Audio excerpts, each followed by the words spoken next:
This video is sponsored by Skillshare. If you didn't know, Skillshare is an online learning community packed to the brim with classes for the creative mind. If you're unsure if education after high school is the right decision for you at this time, or maybe you have finished school and you think you can branch out into other things, or maybe you're just bored, Skillshare has the means to supply you with additional knowledge along with fellow like-minded creators, all from the safety of your home. I mean, hey, folks are already indoors continuing their education, right? I'm always a stickler for the art courses, and this time I'm going to recommend Find Your Style 5 Exercises to Unlock Your Creative Identity by Andy J. Pizza. Even as you begin honing your craft, getting better the more you put into it, you may find it a little troublesome to nail a style that really suits you. Andy's course through these 5 exercises can help you organize and pinpoint what it is that helps drive your creativity, whether you're an illustrator, podcaster, or public speaker. Once you start putting 2 and 2 together, you may be surprised what you take away from your experiment. And if that doesn't tickle your fancy, there's courses for web development, essential tools in writing stories, and stuff like animation. Next year. Skillshare is giving away a free trial of their premium membership to the first 1,000 people who click the link in the description below to help you explore your creativity. And after that, it's only around $10 a month. Much love to Skillshare for the sponsorship, and much love to you for helping support this channel. I cannot say that enough. Anyway, let's continue on with the show. Are you ready for round 2? And welcome back to round 2, where I give a second look to a game I already reviewed, either due to patch updates, re-releases, downloadable content, and all that. In today's case, we have a 3-in-1. Super Mario 3D All-Stars, for the longest time one of Nintendo's worst kept secrets. What was it? I think it was leaked early on from multiple sources. Mario's 35th anniversary is only a matter of time. And then we get confirmation, nobody's surprised, but Mario 3D World is also getting an updated re-release on the Switch, likely going to do a round 2 on that in due time as well. But here we are, a bundle of Mario's 3D adventures in a nice little package, and a part of me felt disappointed for 2 reasons. The obvious one was, and I'm aware this is in no way an original complaint, none of these are, the glaring lack of Super Mario Galaxy 2. Yes, the game was a glorified expansion of Galaxy 1, but it was still a fantastic game that deserved to be on the collection as much as the others did. That's just a fact. I will not hear otherwise. They got no problem including lost levels in the original All-Stars compilation, despite that game being a fucking ROM hack of the original Mario Bros. Oh, but Galaxy 2, oh, just can't do that now. Not possible. And on that note, despite paying homage to Super Mario All-Stars on the Super Nintendo, which, just to remind you, were 16-bit recreations of their 8-bit originals, Super Mario 3D All-Stars wasn't a collection of complete HD remakes of Super Mario 64, Super Mario Sunshine, and Super Mario Galaxy. Now, for Galaxy and Sunshine, this wasn't so bad for me. Even today, I still think those games look great, especially Galaxy. And the higher resolution for this version of the game among the others, it is sublime. But man, I think 64 should have gotten something a little more. At the very least, a console adaptation of Super Mario 64 DS with all the added content. And yeah, I am aware of the PC version of Mario 64, the one that, with the right mods in it, you can make look pretty fucking stellar. But within the realms of legality, I don't think that's a viable comparison in this situation. At least I can make out Mario's head in the life counter now. Baby steps, take those when you can. But I still don't know what to make of Mario's silhouette in the course select. What is this profile? I can make out the mustache and chin, but what's going on with his eyes there? They're bugging out pretty hard. Was he stung by a bee? Did I forget to reset his face in the intro? Was he in shock? From what exactly? That's right, that's a thing that actually happened. Oh fuck, wait, I forgot about the limited release. Okay, make that 3 reasons why this collection left me disappointed. Yeah, this game is getting delisted physically and digitally at the end of March of next year. A depressingly corporate means of pushing units before it's back into the Disney Vault and later sold in pieces in the Nintendo Online Store at inflated prices. Let's not kid ourselves here, that's exactly what's gonna happen. And then the physical copies are gonna be sold at a premium. I'd love to be wrong, I hope I am, but I seriously doubt it. And to rub salt on the wound, that's also when we'll probably get Galaxy 2 available for re-release, because I seriously don't understand the exclusion as of now. This collection could have been handled a lot better from the get-go, but it still has some appeal as of now. For one, because it's on the Switch, this means folks have a means to play Mario 64, Sunshine, and Galaxy on the go.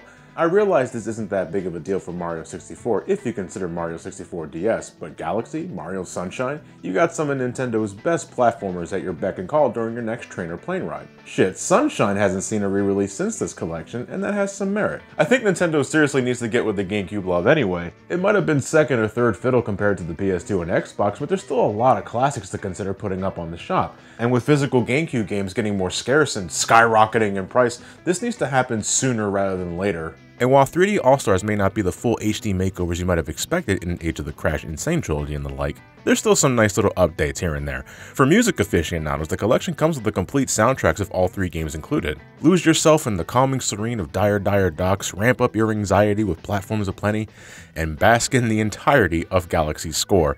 It's, only been about 13 years before this OST became more widely available? If I'm not mistaken, these soundtracks have still not gotten a digital release, yeah?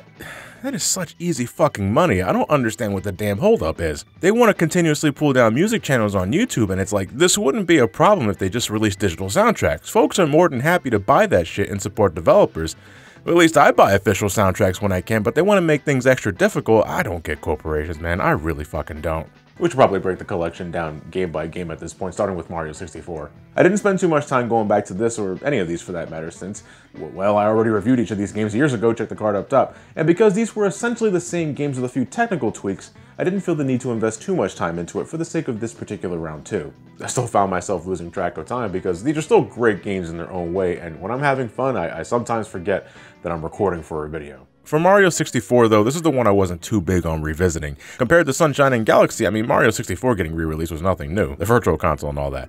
And while this is the game that set the standard for the 3D platformer, it sure as hell plays like one now. I won't give the visual shit, they're a product of their time, and the music is still a great listen. Once more, I'll plug that Big Band of Rogues rendition of Bum on Battlefield, it's so damn good. I don't want to repeat myself too much for my review. Mario 64 is a game I have a hell of a lot of respect for. I got no problem replaying it when I have to, but it ranks pretty low on my 3D Mario totem pole. And for this version on the Switch, the controls are not exactly my cup of tea. Much like Ocarina of Time and Majora's Mask, this is a game I feel that's just better to play on original hardware. And not only because, the only true way to play a classic is on a CRT and all that shit, no. The N64 controller, perfect for these kind of games. It's true that every controller past the N64 generation is more detailed, the designs themselves are less nonsensical, but what's the word I'm looking for? The rigidness of the controller, the analog stick specifically, gives me a degree more precision than what later controllers would offer, ironically enough. The Switch controller is fine enough, but Mario's movements are still very much in line with the N64's analog control. Good God, turning the camera on the Switch is a whole other degree of awkward since, back then camera control was mapped to the C buttons. Singular button presses to turn the camera at set intervals. Antiquated by today's standards, but works within the foundation of the controller. With a proper right analog stick and years of more fluid camera controls under my belt, it was painful to adjust back to, and you'll adjust in no time, make no mistake, but I don't think it'll be pleasant. These complaints are basically no different than if I was playing the game on the Virtual Console, but that doesn't make them any less valid, I think. Other than that, it's still Super Mario 64 with all the bells, whistles, and setbacks as before, although I guess it should be worth mentioning, the version on this collection is of the 1997 release with rumble support, otherwise known as the Shindo version. Besides adding rumble support, it also fixed a few glitches that were helpful in speedruns. I know if you're a speedrunner, you already know this shit. But if you were a casual player who liked doing those backwards long jumps to zoom past staircases and skip shit, sadly, that doesn't work in this version. You gotta play the game normally like everyone else, or like me who completes Princess Peach's slide going backwards like a dumb motherfucker. Or someone who has the bitchiest time trying to grab Bowser's tail in the second fight, yet somehow manages to grab him while he's teleporting out of complete fucking luck. The shit I do by accident. Believe it or not, the one game I was eager to get back into was Super Mario Sunshine, because again, to reiterate, this is the first time Sunshine has ever been re-released outside of the GameCube, an event 18 years in the making, and I know to some of you, this may seem shocking, but you have to remember, when you put aside the idea of getting all the shine sprites for the sake of completion, I find Mario Sunshine to be better than Mario 64. I love the controls, I legitimately love FLUDD as a platforming tool, and though the beach setting can make level aesthetic blend in from time to time, I still love the challenge Sunshine offers when you're just trying to finish the game. No. Commit to the program.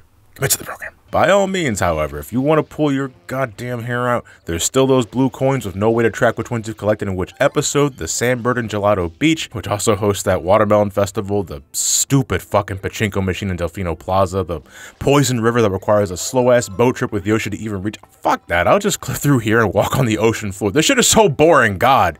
Mario Sunshine has problems, and those problems suck, and it's disappointing that the Switch release didn't take the opportunity to add some quality of life updates, like a goddamn blue coin tracker for starters, but nevertheless, there's still a lot I enjoy about Sunshine, and now we got a higher resolution, proper widescreen support, and as of the update this past November, if you have the GameCube adapter for Smash Bros., you can even plug in your GameCube controller and play the game as originally intended. I ended up using the Pro Controller for my revisit because I just didn't feel like getting the adapter out like a lazy fuck, but I'll admit it wasn't too bad.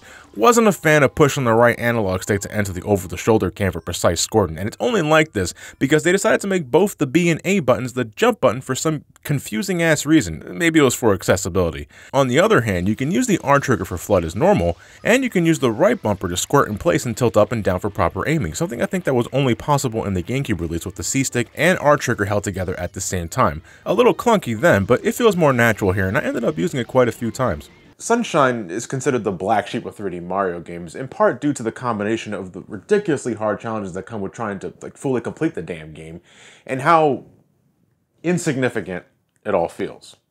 That just leaves Super Mario Galaxy, and there isn't much I can say here. Just booting the game back up and hearing that marvelous soundtrack greet my ears had me smiling like it was 2007 all over again. A little sad that I can't pick any Mii icons for my save file anymore. A minuscule omission, but it did feel a little off not having the option. But man, this is still one of Mario's best. It's not as open as Mario 64 and especially not as much as Mario Odyssey since we have that to compare to nowadays.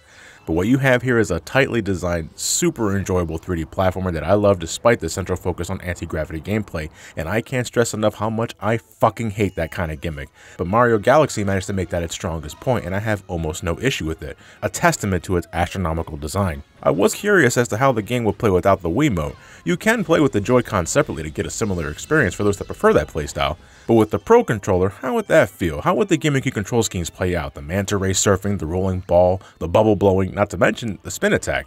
That was triggered with the flick of the Wiimote, but now it has a dedicated button. How would that end up feeling? Hi, I'm Somecallmejohnny, big fan of Crash Bandicoot and— Yeah, I know, it's weird that I even spent a second thinking about that shit, when in reality, the spin being on a proper button changes almost nothing. In fact, it was pretty comfortable.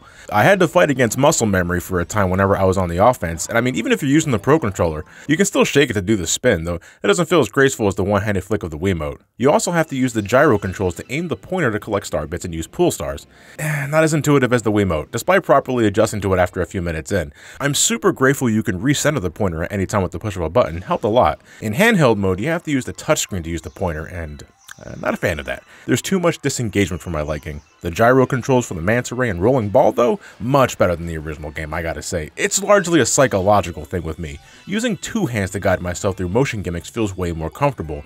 Twisting the Wiimote with one hand or using the controller like a joystick, that never sat right with me. Shit, you remember back in my original Galaxy review, I lost a nunchuck because of that shit, which is more my fault, yeah, but fuck it, I can be petty. The game made me do it. With the increased resolution and additional controller support, I'd argue this is the definitive version of Super Mario Galaxy, though the original on the Nintendo Wii is still an amazing experience. Gimmicks aside, the Wiimote and Nunchuck are still primo controller options that suit the game's design incredibly well. If there's one game I think you should absolutely play among the three offered, it's Galaxy, so on the Switch or on the Wii, I don't care, you play this game, and Galaxy 2 as well, preferably at a more reasonable price. God.